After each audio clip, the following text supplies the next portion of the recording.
This week, I am getting to talk to somebody whose work I find really intriguing, and who has actually captured a lot of people's attention. His name's Walker Farrell, and he's kind of one of these people that is showing up like in a lot of the corners of the world that I poke around in. He works with the Make Noise company, and so he's certainly part of that, part of my obsessions. But he's also been performing a lot at various venues, including some of the modular on the spot things, which is another one of my little passion points. And he's done a phenomenal number of releases, which always intrigues me because that means that there's somebody here who knows how to finish the game. So I'm always interested in that as well. So with that, I'm going to say hello to Walker Farrell. Hey man, how's it going? Hey, it's going great. Thanks for having me on. Yeah, thanks for taking the time out to chat. I really appreciate it. So why don't we start off by having you just give. I kind of gave the quick version of your bio. Why don't I have you give a bit more detail? Particularly, I know you came out with a release recently, so just some information about what you've been currently up to. Sure. So I have a few different musical kind of projects that I'm always working on. Um, Oftentimes the main one being just anything that I'm doing with modular synthesizers, and that is my main focus, and which is great because I also work for, as you mentioned, Make Noise, a modular synthesizer company. So I get to focus on that a lot, both at work and when I have time at home as well. But the recent release that you mentioned is a little different, taking a little different path, which is that it's a piece or a set of pieces, or even more of like a performance platform that I've created using Max MSP. And it does integrate with modular to some degree, but I mostly have considered it to be computer music. So that was something that I worked on for a long time and kind of got to a release point on recently. That's really interesting, and you know what? This is a discussion I've been having with a lot of people lately. Is them taking, people, especially that I know in the modular world, kind of taking a break and going off and exploring some classic computer music ideas, right? hmm Because there's an awful lot of area there to be explored still. What kind of things are you doing that you consider computer music ish? Well, I mean, this particular piece, which I've called Music for Zero Point Infinity Musicians, it's something that I probably couldn't really do with a modular. I've taken the Max platform and used it to sort of create what I'm considering to be an algorithm or a framework for improvisation in a computer music environment. Generally, it's doing a lot of number crunching that would not be feasible with a modular system, and a lot of times I find that like computer music and modular aren't, they have some similarities, but I definitely take a different approach to them. But in a lot of ways I have kind of thought of, in some ways, things that I've done with computer music as being like what I would do if I had a modular that was, you know, 50 times the size that it can feasibly be, all in my lap, and I could make exact calculations instead Right. of more analog calculations, so to speak, Yeah. and I could recall it, call up presets, do calculations of different types once every few seconds or something like that. So there's a bit of kind of overlap there in my mind. Sure. Although it's interesting, you just right there started down a little bit of the road of what are the differences between what you can do with an actual analog system and a virtualized or virtualized modular system, right? And Yeah. some of the restrictions of an analog system can be kind of interesting, but some of them are a little frustrating. The inability to come back the next day, turn on the power, and know for sure that it's going to come up the same way that you left it is Right, it's a right. little disconcerting sometimes. And so Yeah. often it's because you just happen to have, because you like missed a ratchet on a timer or something. All of a sudden, things got out of sync, and now they're syncopated in a cool way, and it's hard to even intellectualize how to do that stuff with an analog system.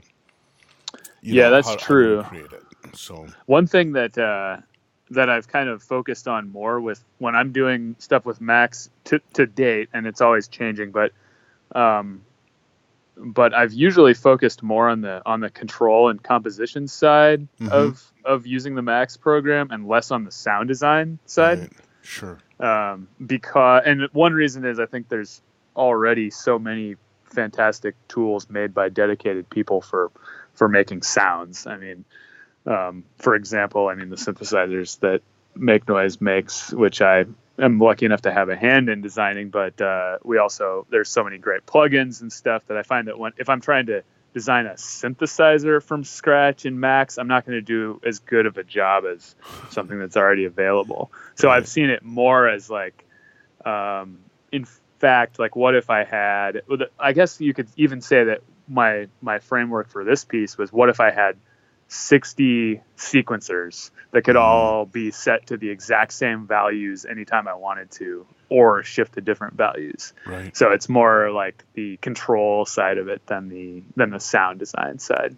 Oh, that's really interesting because that actually mirrors a lot of how I like using my computer in conjunction with my other stuff. Is I tend to think of it as sort of like my third, fourth, and fifth arms sometimes, right? Uh-huh. I can set things up and then kind of make meta controls that allow me to control a lot bigger swaths of functionality with kind of relatively crude gestures, and that's kind of a Absolutely. Yeah, I that's a agree with neat way that to work, completely. especially if you get some overlap because then they start like messing with each other, and you get this little sense of indeterminacy, which can be kind of fun. Yes, definitely. I like the potential for what feels like indeterminacy when it's actually not. You give enough variables and you're getting to what feels like something that's sort of random, but you still are actually controlling everything about it. Right. I just get to the point where I like getting to that point where there are so many things I'm controlling with any given gesture that I'm not going to know exactly what any given node or change is going to be, but I still am controlling the overall flow of it, Right. moment by moment. Right. Now, one of the things I know, because it's another corner of electronic music stuff that I poked in that you also were in, is the use of the Snyderphonics Manta, which I always found to be like one of the most responsive control surface things I'd ever laid my hand on. It was fabulous, right? You're still using Yeah, that, right? I am. Yes. Do you generally map it through Max and use that for parameter control? Or do you use it Yeah, for like a strike plate, like for notes or something? it's somewhere in between. I kind of use it for both. I see. So the way that I do it, the Manta has a couple like shell programs that are available with it that you can use to do some basic things with it.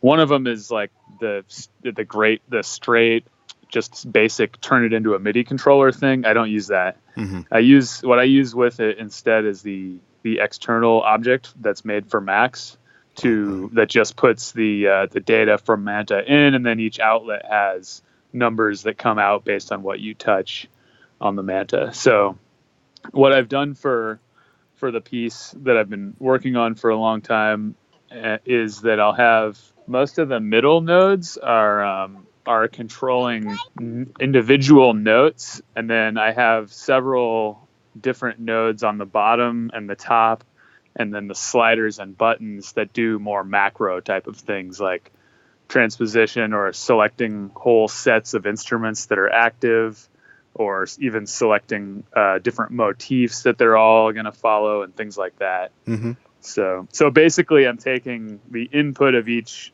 from each pad, and then I'm just like mapping it to its own sub patch that does whichever thing I want that pad to do for the algorithm. So now, one of the other things that I was curious about, because these are all related to kind of your current work style, but I am really interested in the modular work you do, and I dropped into your SoundCloud page. I'll have a link up in the show notes for people to check that out. But at the very top of the page, you have a set that you did with Modular on the Spot, which was remarkable in the number of variations that occurred throughout the course of that set. And I would say one of the things that's kind of a commonality of most of your music that I've heard is the sense that there's like an ever changing palette underneath whatever you're doing to generate sounds, right? So it's almost like there's like two layers of change that are happening. What's happening from a playing and note generation standpoint, but then also what's happening in the sound design palette. I mean, it seems to be changing all the time. How do you manage that since you have to carry a box into Modular Spot, it has to be a finite amount of stuff, and they won't let Yeah. computers show up. So how do you get something that has that much variation out of a relatively small modular system? The way that I do it now is typically what I will do is I have about a 12U system at home.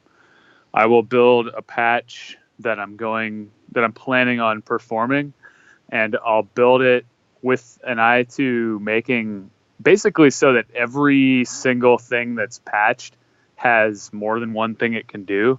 Okay. So that any control that I turn will have an effect on a great number of things. I see.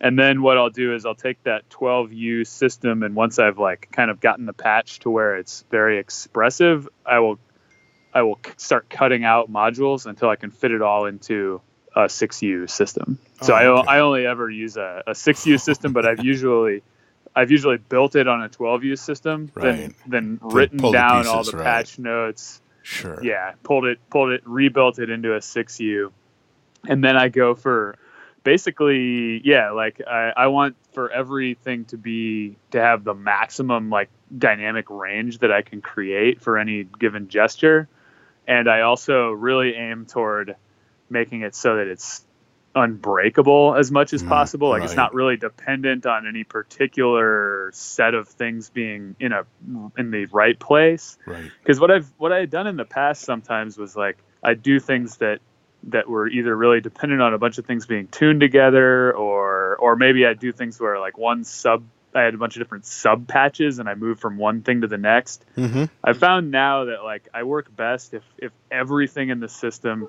is really as interconnected as I can make it, and it's more of just like a playground that I've already played in a lot, and then for this particular performance I'm just going to play in it for 20 minutes, feel it out how it goes, try to make some peaks and valleys, and then when it's done, it's over. Yeah, that makes a lot of sense, and that also then would explain why I've done things where I've done like this segmented modular thing, and what tends to happen is it almost ends up being like, here's Act 1, and now here's Act 2, and it has a very linear flow to it, right? Right. Your music tends to not do that, and it makes sense now that you explain it why that would be the case, because you kind of have this big ball of complexity sitting in front of you, and you just start changing things.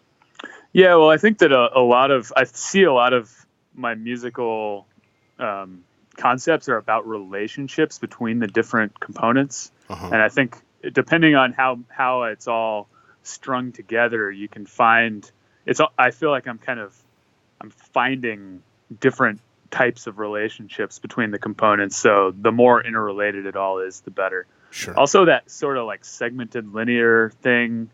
I know there are some people who are fantastic at doing patches like that. Peter Tran is one who I've seen a couple times. Richard Devine does that these days. Does that a lot, yeah. And what I find when I do it is that each one of those patches is not as dynamic on its own, because there's only a small number of things you can do with it.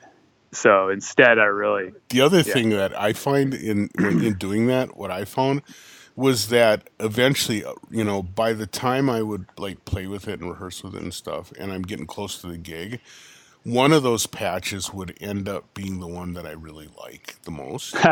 And so then I'm like burning through the previous ones just to get to this one that I like.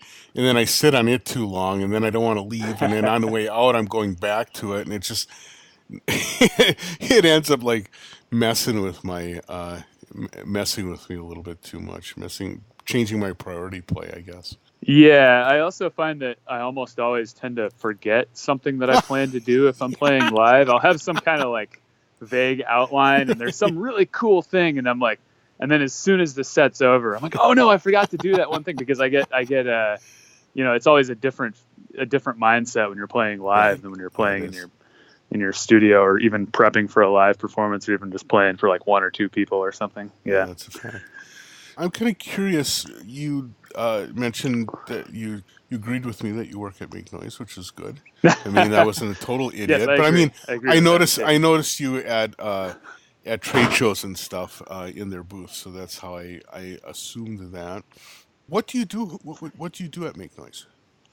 Well, my current position is of instrument specialist, which is kind of a vague title. It's evolved over the years. For a long time, I was production manager, which meant that I headed up the production crew, did a lot of ordering of parts, and just basically making sure that we had the inventory of things that we needed to sell, and then making sure that everybody knew how to properly test stuff. Mm-hmm.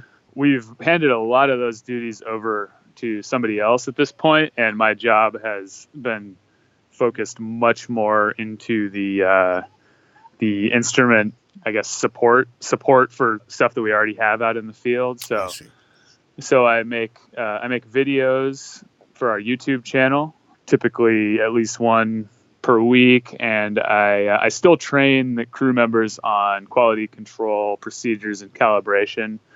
I work with Tony, the founder and head engineer, on new product designs, and I do a lot of going to events and representing the company. Mm-hmm. And we also have started holding some like educational workshops and other events around town for people who are less already versed in this kind of thing, kind of spreading the word in that way. That's cool. As well. So yeah. Given that you work at Make Noise, what percentage of your modular rig is Make Noise pieces? For my personal system, it's probably about 75 or 80%, something like that. Cool. I always wonder about that, because it was like, is it uncomfortable if you like buy a braids or something? No. It's it's not, it's Make Noise is definitely within the Eurorack format, and we realize that everything that we make is made to work with anything else that's in that format too. Make Noise has been around long enough that we make a full system, and you can do a full system with just Make Noise. Mm-hmm. And we definitely encourage that for whoever's into that. And I do that quite a bit, but I do have a few choice pieces that, over time have kind of made it into my rack and stayed there for a really long time. I always use the 4MS PEG. That's pretty heavy on that performance we were talking about a minute ago. Sure. I have some doper stuff that is indispensable for what I do as well, and I've always liked the synthesis technology stuff as well. Morphing Terrarium, and the quad temporal shifter. Those are both pretty integral to my rig. But yeah, it is mostly Make Noise stuff. Sure. It all is kind of so well designed to work exactly together, and I use it so much at work and have used it in my own practice for such a long time that it's all just like second nature to me at this point. Right. You're a musician. You've done work in the music industry. You're quite an accomplished trainer / video maker. You seem really comfortable talking and kind of educating, teaching people this stuff. What is the background that you have that kind of brought all those things to the table to kind of put you in the spot that you're in now? Well, I had a roundabout path to where I am now.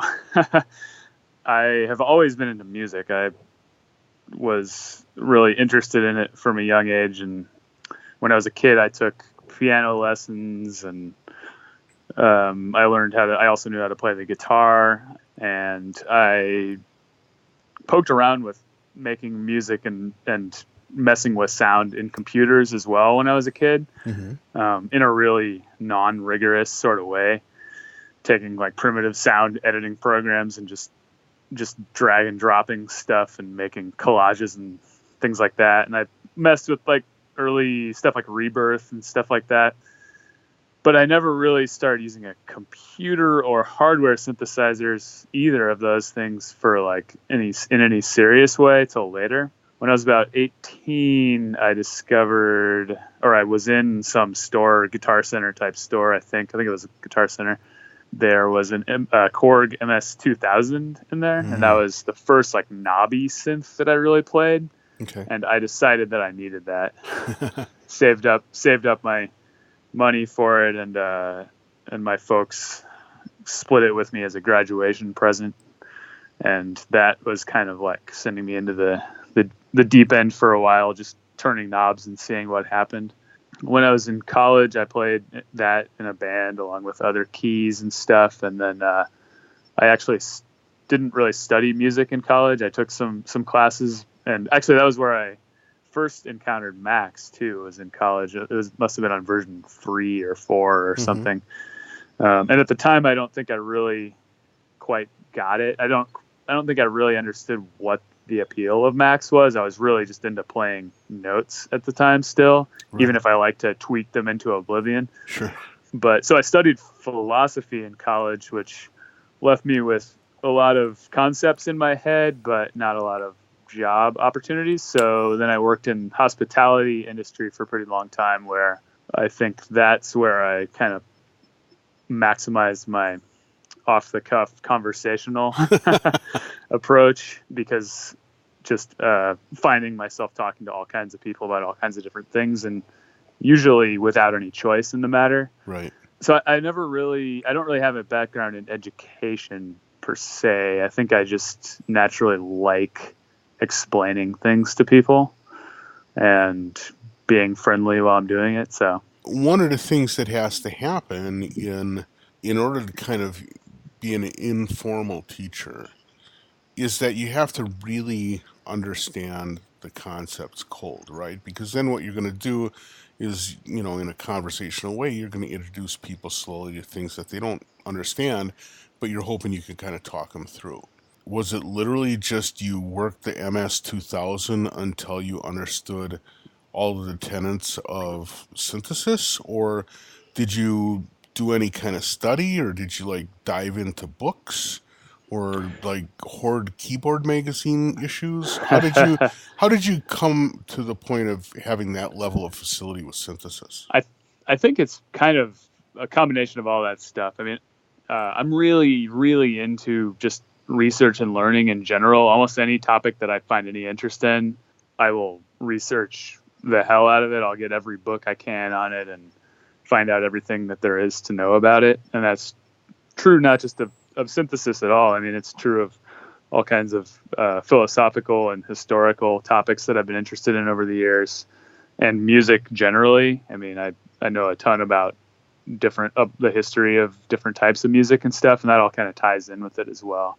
So I know that I spent a lot of time doing things like reading manuals and trying out different synthesizers. Once I was kind of a private citizen in my 20s and had some disposable income, I did a lot of like buying and selling of synthesizers. And it wasn't for a while, even after that I really discovered that modular was an option. But once I did, that kind of kicked it into high gear, because it's possible to buy and sell and trade like little bits at a time, and it's not quite as big of a budgetary thing if it's a little bit at a time. And I would buy or trade for something, learn it really well, get a bunch of new knowledge out of it, and then move on to the next thing. So I did that kind of like constantly evolving Franken-synth thing for several years while I was kind of figuring out how it all worked.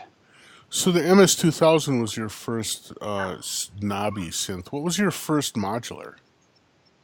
My first modular was actually a synthesizers.com 5U system. I did they had the option for kind of a payment plan for it. You would subscribe for a year and pay, I don't remember what it was, but not too terribly much a month by standards of synthesizer costs.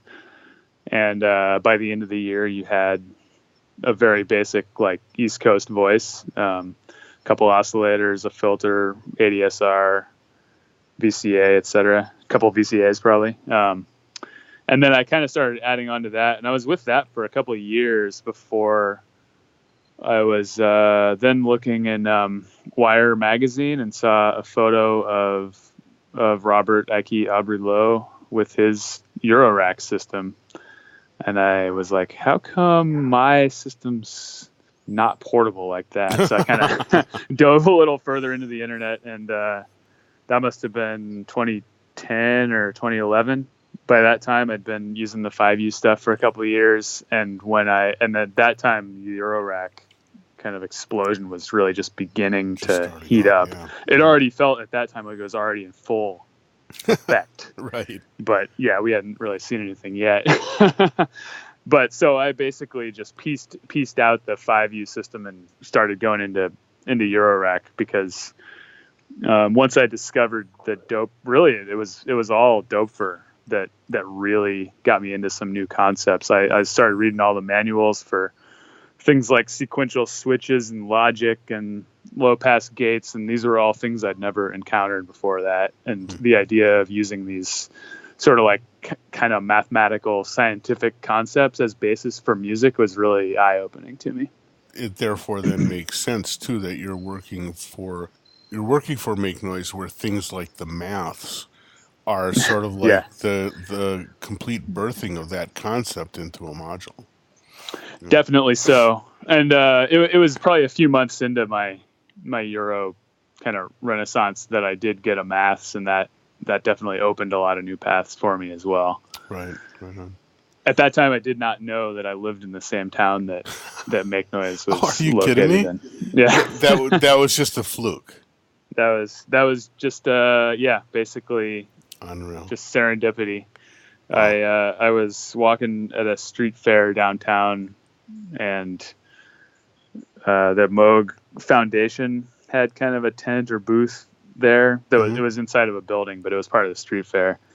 And I was poking around at the Voyagers and stuff, and somebody there asked me if I'd ever used a synthesizer before, and I told them I had modular. And that was when they told me that later that day, Tony from Make Noise was coming in to show off a system. So that was when I met Tony, just randomly at a street fair. Unreal. That's a story. That's amazing. Life-changing event, definitely. Yeah, indeed. So I want to talk a little bit more about your releases. You have, when I go over to your Bandcamp site, I see that you have 14 releases, which is pretty amazing. And anytime I see someone that's able to commit that much noise to products, it makes me want to ask like 50 questions about their process, right? Because to me, it's like I am always fascinated by how people approach the concept of saying this work is done. Mm-hmm. And so it's something that a lot of times when I ask really productive people about how they do get their work done, that's one of the things I really like delving into is how do you know when you're done? Now I'm curious with your stuff, especially since it's so performative, and since there seems at least to be a lot of chaos involved. How do you know? How do you know when it's either done or when you hit the right one?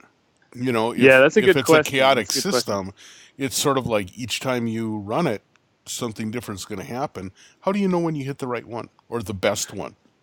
Typically, I do not do music with the idea that I'm going to record it. So usually when I release something to SoundCloud or Bandcamp, it's if it's SoundCloud, it's usually just something I recorded.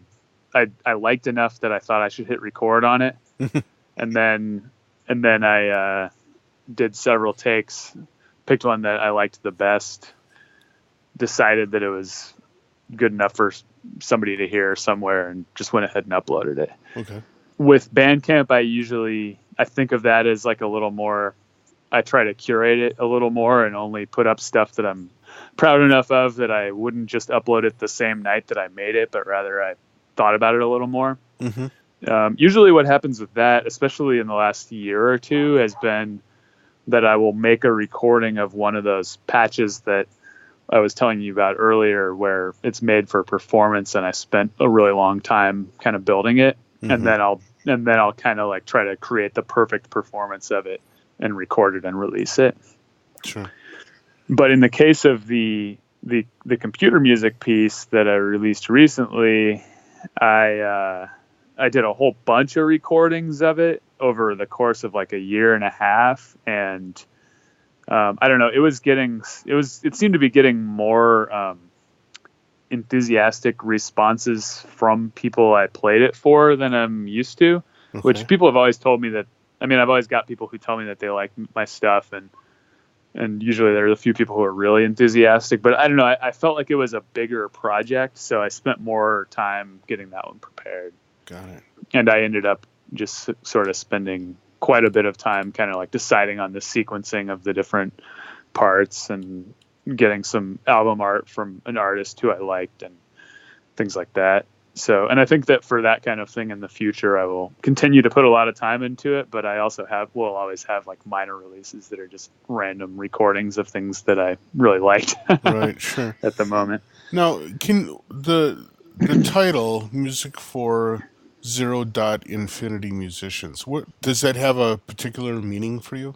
I came to that over time. One of the ideas that kind of hits is, first of all, it's a little bit of an homage to Steve Reich, because he wrote at least a couple pieces that were music for some number of musicians. Right. Yeah.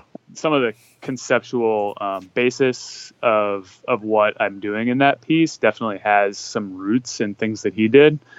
The idea of a number of musicians playing the same motif just at different speeds is really like, it's the foundation of what that piece is. Although what Reich would typically do is to have everybody play it at a speed based on rules where there's no breaking out of the rules, and there's no individual musician. Right. And what you hear as melodies and motifs and rhythmic things are all about the relations between the musicians, but there's no room for improvisation in any way. And I'm pretty sure he explicitly said that. Mm-hmm. Whereas what I've done with my piece is that each of the musicians they're virtual. First of all, each one is like a note on the manta, but they all play the same notes in the same order, but it is improvised. So it's an homage to Reich. And then the idea of 0.infinity was, I had a couple ideas for why I called it that. One is the idea that it's kind of like many musicians at once, since I had a whole bunch of different parts that were being played and juxtaposing with each other, but also that it's really just one musician who's actually doing the playing, because it's me who's playing it. Mm-hmm. And then finally, the idea that a 0.infinity kind of, I picture it on a graph as kind of an asymptote, something that's approaching one, but not quite there. Yeah. And that's both kind of just conceptually where I was at with the idea of it being somewhere between one and many musicians, but also just the idea that sometimes music for electronic musicians might not be seen as music for musicians at all. Right. But that's just kind of an offside of it. Also, and there's one more thing, which is that the idea of music being for musicians rather than listeners is something I encounter sometimes with really abstract electronic music. It'll be thrown out in reviews and things that this musician, or that this music cannot be understood by people other than the one who is making it, things like that. And thus it's like music for musicians rather than being music for listeners. Right. And there's kind of in that way like an anti-intellectualism almost in the music review world, where it's like the concept behind the music is not thought to be important. It's only what it sounds like. Yeah. And I'm definitely not really into that idea. So it's kind of a minor, tiny little passive-aggressive backlash against that as well. Well, but it's kind of funny. That's a really good point, because in other art forms, it's really just the opposite. Any painting that's done just to look pretty is kind of considered trite. You know, Yeah, that's a good point. if it's a Hmm. pretty painting, that's fine. But what is the deeper meaning? What is the context for it? How does it, in some way, point to something deeper? Similarly Right. with, video art or experimental cinema. I mean, it doesn't even have to be experimental stuff. I mean, really straightforward sculpture and stuff. The assumption has to be, if it's just done to look pretty, Hmm. that's not being an artist. That's being like a product designer or something. It's interesting you say that, because now I'm kind of thinking about this and thinking that people do really like a narrative around music, but usually it's something that's extra musical that they find to be interesting. Like, Yeah. the stories around like of the Fleetwood Mac album or things like that. Like Right. these are stories that give people something to grab onto while they're Yeah. listening to it and Right. understand it through. But if your story is just about the musical concepts, then Right. it's harder for people to grab onto. Yeah. Well, it's kind of unfortunate, but Yeah. yeah, I Not hear what sure you're how to saying. how to get around it really. I don't know that I'm sure about that either. But anyway, getting back to the releases thing, in your process, then it sounds like all your preparation actually occurs as kind of a result of, like a pending live performance, and everything else just kind of happens as a result of that. Is that kind of true? Yeah, it is. Definitely. I kind of hate doing like editing and mix down and stuff. The things that take like 80% of the time to make recorded music, Right. but that are barely anything of what the creation of the music is. So I almost everything I do musically is like trying to maximize my ability to improvise and play in the moment. Right. I don't even really do overdubs like 90% of the time, because I just want it to exist in the moment that it's being created. And then if I like it enough to record it, then I will. Hmm. But I definitely don't focus on maximizing it as a product so much as just like making it the best performance in Right. that moment that I Right. can. Well, you seem to have intuited the direction I was going on this, because I was wondering how much time you spent doing work that was like multi-tracked and then had to be mixed and produced in some way and all that stuff. It sounds like the answer to that is virtually none. Yeah, it is. For everything on I don't think I have anything on Bandcamp that's multi-tracked.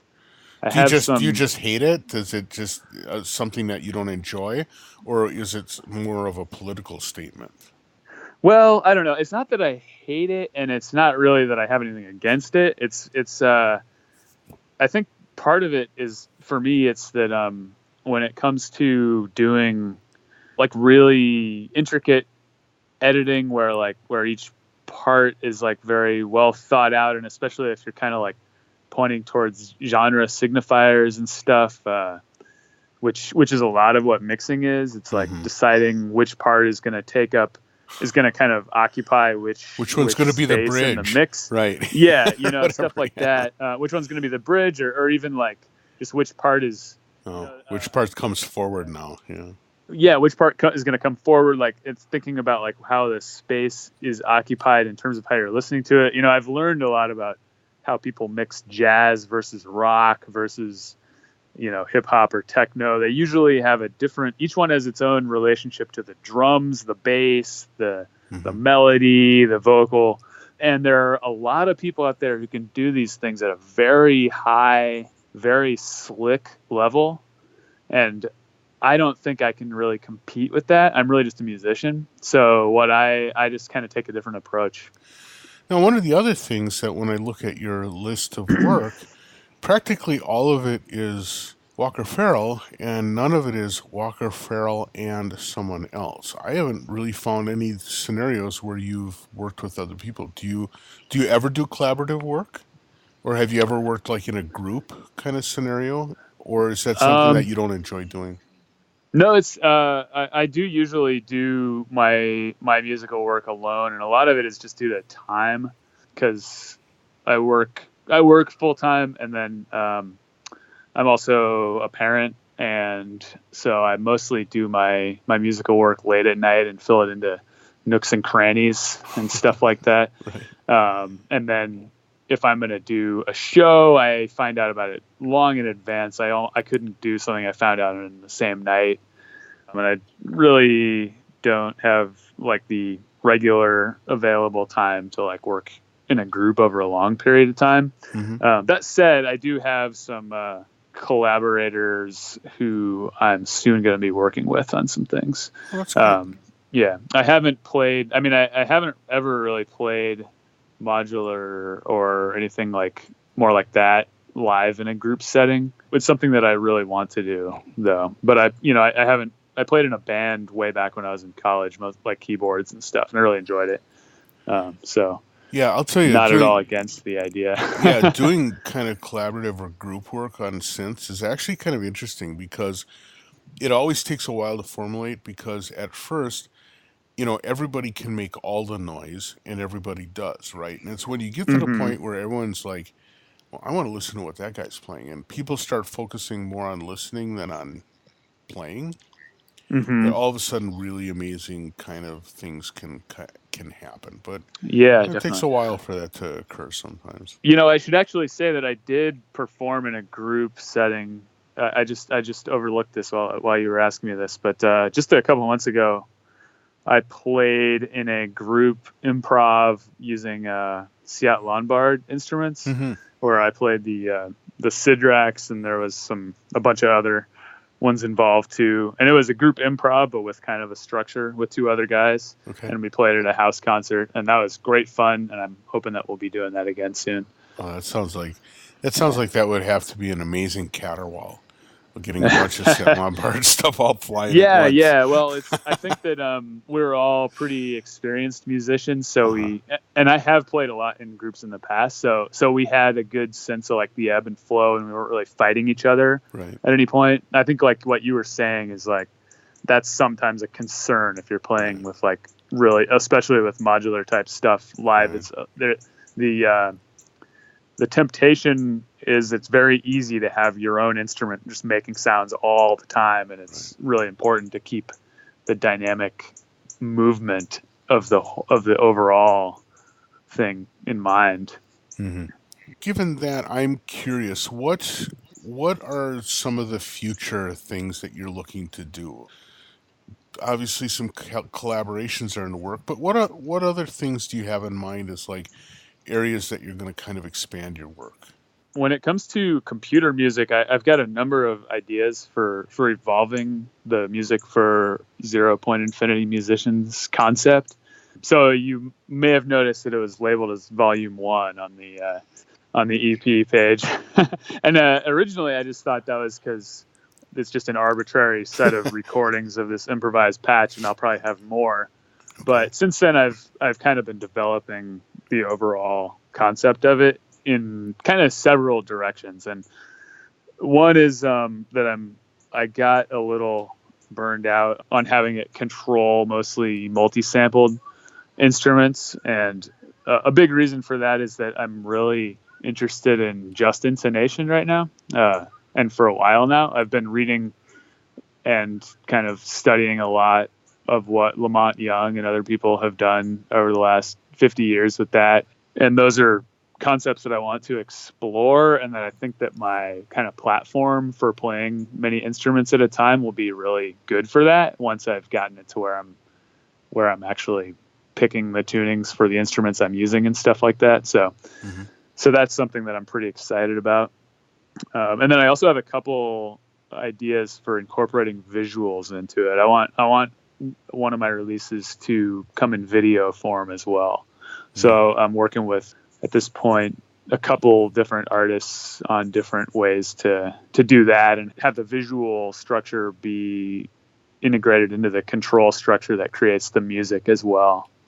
So Interesting. I'm pretty excited about that as well. Yeah, that sounds amazing. That sounds like a And lot then of with fun. modular, I'm just always continuing, Just tweaking. Yeah, continuing to that's patch and that's what moving that's what along. Yeah. modulars do, right?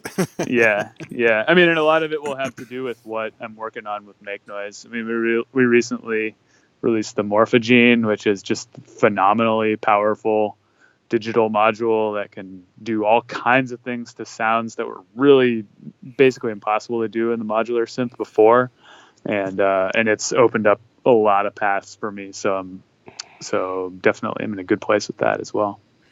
Well, Walker, I want to thank you so much for the time. This has been really interesting, and it's got me thinking about wanted to, I'm going to end up spending the whole night here gawking at my modular. My kids are going to be blinking about where is dad again, but they're getting used to it now. Well, But I've enjoyed talking. Thanks a yeah, lot. it's inspiring, and but it's also really interesting to hear about how you do your work, because I really think that your music is phenomenal, and I was Thank you. glad to get to know a little bit more about how it's made. Thanks a lot. Appreciate Yeah, that. no worries. Well, with that, then I will say goodbye to you. Thanks a lot for the time, and we'll catch you next time. All right. Thanks. Bye.